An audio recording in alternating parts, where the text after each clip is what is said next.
आज गुरुवार 18 अप्रैल 2024 श्री पन्नालाल बाबा उनके सुपुत्र हरिदेव प्रसाद यादव उनकी पुत्री का शादी के शुभ अवसर पर सत्संग रखा गया। तो मैं परम पूज्य श्रोता भगवान, परम पूज्य संत भगवान, परम पूज्य भक्त भगवान, परम पूज्य समाज के प्रबुद्ध बुद्धिजीवियों, विद्वानों, ज्ञानी विज्ञानी जनों से चरण चूमता हूँ और निवेदन करता हूँ। और निवेदन करके मैं कहता हूँ कि धन धन माता पिता महिमा कही न जाए, जो कुछ कहूँ तुम्हारे कृपा मुँह से कछु न बसाए। मेरे शब्दों पर आप लोग कस के विचार के निर्णय कीजिएगा। माता पिता नहीं होते तो ब्रह्मा नहीं होता, विष्णु नहीं होता, शिव नहीं होता, जैन नहीं होता, बुद्ध नहीं होता, ईसा नहीं होता, मूसा नहीं होता, हजरत नहीं होते, व्यास नहीं होते, वशिष्ठ नहीं होते, संत तुलसी साहब नहीं होते, कबीर साहब नहीं होते, या जो है मेहिए बाबा नहीं होते, हम आप पैदा नहीं होते। आज तक हमने इसका अनुसंधान नहीं कर पाया। माता पिता क्या है? देह माता पिता नहीं है। मैं वैसे तो चुनौती भी कर देता हूँ, मेरा बात लोगों को फीकी भी लगता है। और देखता है, कहता है हे बाबा छा दीप के जलावे। तो आइए, देह माता पिता नहीं है। देह के अंदर में जो बोल रहा है चेतन प्रभु परमात्मा, जो सबके हृदय में सूर्य मणि के समान ज्योति जल रहा, यही माता भी है, पिता भी है, गुरु भी यही है, चेला भी है। जिनको खंडन करने का क्षमता हो, मैं ऐसे गुरु का चरणों का धूली बन जाऊंगा। यही था शिव में, जैन में, ईसा में, मूसा में, हजरत में, व्यास में, वशिष्ठ में, संत तुलसी कबीर साहब की में ही बाबा में, हमारे आप में तब कह रहे हैं। इसको आज तक हम नहीं लग सके। पाठ में इस तरह कुछ हमारे पूर्वक्ता के गुरु रे ब्रह्मा, गुरु रे विष्णु, गुरु रे सर्वो देवो महेश्वर, गुरु रे साक्षात पार ब्रह्म परमेश्वर। बात सत्य है। यही था ब्रह्मा में। ध्यान दीजिए, ओ समाज के पंडितों, विद्वानों, संत गुरुजनों, यही था ब्रह्मा में, यही था विष्णु में, यही था शिव में, जैन में, सब में यह था तब कहा। अभी कहने के लिए नहीं आएगा। मैं इसलिए रोने लगता हूँ, हम लोगों की बुद्धि किस चुल्हानी में चली गई है। जो माता पिता जन्म देता, भरण पोषण पालन करता, उसका एको बार मंच पर नाम नहीं लेता। जबकि धरती के रूप में माता है, आकाश के रूप में पिता है। मैं इस पर भी चैलेंज करता हूँ, जमीन मरेगा तो सारे वनप्रस्थ सूख जाएगा, आसमान सूखेगा, सारे सृष्टि मंडल भस्म हो जाएगा। और मैं बार बार कहता हूँ, देह माता पिता नहीं है। इसको जो लखाता है वही सच्चा गुरु है। विषय तो इधर होगा आज हमारा सुधार। इसलिए सदगुरु कबीर साहब कहते हैं, जब लग मिले गुरु नहीं साचा, तब लग कीजिए गुरु दस पाचा। गुरु करु छान पान पीबू जान, जब तक नहीं देखी आपन नैना, तब तक नहीं मानी गुरु के बहना। जब तक आप अपने आँख से नहीं तो दूसरे के बैसाखी पर जिंदगी भर मर जाइएगा, कुछ प्राप्त नहीं होगा। अपने आँख से देखिए। आइए, तो इस पर सही बोलने के लिए तो मंच पर मिलता। मैं बड़े बड़े स्कूल कॉलेज जाके, मंदिरों मस्जिदों में मैं जाके इस विषय को प्रमाणित नहीं कहता, मेरा बात को मानिए। तो आज का विषय है जो हमारा सुधार, सबसे बड़ा सुधार। वरना ही हमारी बचिया भगनी भी होगी, हमसे बहुत पूर्व से मेरा परिवार एक प्रकार खून का ही रिश्ता कहा जाए। तो हम सब अपने अपने पुत्री को, पुत्र को क्या ज्ञान दे जो हमारा, दूसरा कोई विकल्प नहीं है। हर घर घर की यही कहानी है। हर घर में माँ बाप रोता है, आंसू भरता है, जो पोस पाल के, पढ़ा लिखा के, शादी शुदा करके सारा संपत्ति का अधिकार बना देता है। आंख खोल के देखते नहीं, हमारी ज्ञान की दीपक बुझा हुआ, विवेक की आंखें फूटी हुई है, हमारा मानसिक सोच गुलाम बना हुआ है।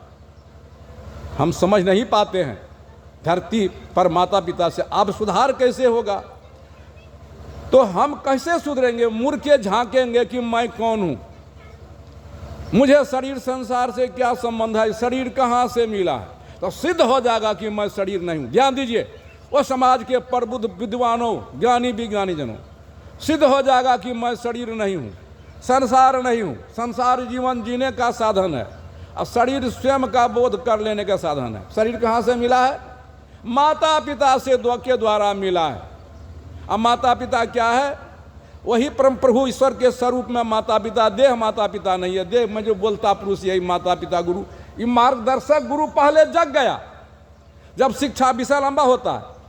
जब शिक्षा नहीं था ना, तो हमारा पूर्वज तो वैसे प्राणी की तरह बात करते थे। आवश्यकता विकास की जननी है, यही चेतन आत्मा शिक्षा का रूप दिया। अंग्रेजी में 26, उर्दू में 37, हिंदी में 34, बिल्कुल कखारा लेके 52 है। इस पर समस्त वेद पुराण कुरान बाइबिल लिखी गई है। तो वो शिक्षक पहले जग गया, बाद में लोगों को जगा। इधर नहीं जाऊंगा। हमारा सुधार, हम अपना सुधार तब होगा अपने मूड के भूल को झांकेंगे। तो हम अपने बेटी को बेटा को क्या ज्ञान देंगे? आज तो बेटी का शादी है, नहीं हमारी भगनी की शादी है, तो हम यही विनय करेंगे सब अपने अपने पुत्र को यह ज्ञान, सभी का कर्तव्य और दायित्व है अपने अपने पुत्री को यह ज्ञान दे। बेटी राजा से रंग तक अपने पुत्री को नहीं रखता, बेटी को नहीं रखता। हो सकता है बेटी में समझ आ जाएगा, कहेगा पिताजी, या हमको ही कहेंगे मामा जी, क्या अपने पुत्री को फेंक देता है? जी नहीं, फेंकता नहीं है। पोस पाल के पढ़ा लिखा के शादी शुदा करके दूसरों को दान दे देता। क्यों? जीवन का एक रस्म है, इस सहलाता है, इसीलिए दूसरों को। तो प्रत्येक माँ बाप का ये दायित्व होता है, समय से काम, आमदनी से कम खर्चा, काम करने के लिए घर से जहाँ से जो वस्तु लिए उनको वहीं रख दे, अपने दायित्व को संभाल ले, अपने बच्चे को अपने समान बना ले, न्यायिक व्यवस्था सुदृढ़ कर ले। हम दो हमारे दो, हमारा जीवन में सदा के लिए संतुलन सही रहेगा और चैन की बांसुरी बजेगी। बेटी को ज्ञान दे, बेटी अब मैं तुम्हारी माँ नहीं रहूँगी या पिता नहीं रहूँगा, अब तो मैं दुनिया का नियम है, ये रस्म है, जीवा या रंगमंच ड्रामा है। जब बेटी दूसरों को दे आता है ना, शादी कर देता है ना, तो वहाँ स्त्री का 3 पार्ट हो जाता है। खिलाने पिलाने के टाइम में यानी वह पत्नी बन जाती, माँ की पार्ट अदा करती है। काम धंधा करने के टाइम में भाई बहन का पार्ट अदा करती है। अलौकिक रस्म रिवाज में पत्नी की पार्ट अदा करती है। अच्छी पत्नी जो है वो देखती है हमारा पति दिन भर खेत खलिहान या स्कूल कॉलेज या कुछ काम करने के लिए जाएंगे, तो पहले अपना पति को संतुष्टि कर देती है। जैसे माँ अपना क्या पेट काट करके बच्चे को देखती रहती है, रूठ गया बाबू रे, हे रे, रस ने देखी, सब्जी छोड़े, दूध छेरे, घी छेरे, पापड़ छेरे, अचार छेरे, अपने बच्चे को खिलाती है। इसलिए औरत में उसको माँ की उपाधि दी गई है, धरती की गुण है। तो उस वक्त अच्छी पत्नी जो है पहले अपना पति को संतुष्टि करा देती है, तब अपना भोजन लेती है। बहुत बेविचारनी अपने सर पेट लेती है। उस वक्त पत्नी माँ नहीं बनती है, माँ वाला पार्ट अदा करती है। काम धंधा करने के टाइम में भाई बहन की तरह हंस हंस के लोग कहता है मुसलमान, मैं चैलेंज करता हूँ, हम कहाँ हैं? हम अपने चावल को दूसरे के यहाँ दे आते हैं, दूसरे के यहाँ चावल ले आते हैं, अपने बेटी बहन को दूसरे यहाँ दे आते हैं। क्यों लाते हैं? हम लोग भी रिन्यूअल करते हैं, सहलाते हैं। तो उस वक्त भाई बहन का पार्ट अदा करता है। स्टेज पर ही वह लौकिक रस्म रिवाज में ही पत्नी का पार्ट अदा करती है। अब पुरुष भगवान का जगता में एक BA ऑनर्स महिला थी, उठ के खड़ा, प्रश्न विषय लंबा हो जाता है, तो कहता है बाबा यदि पत्नी को पति वैसा मिल जाए। मैं कहा सुनो, तुम तो बहन के तूल हो लेकिन बेटी का भी तूल हो। इसलिए संत कबीर साहब कहते, सांप बिच्छू की मंतर है, मारहूँ से झर जाए, बिकट नारी के पले पड़े, काढ़ी कलेजा खाए।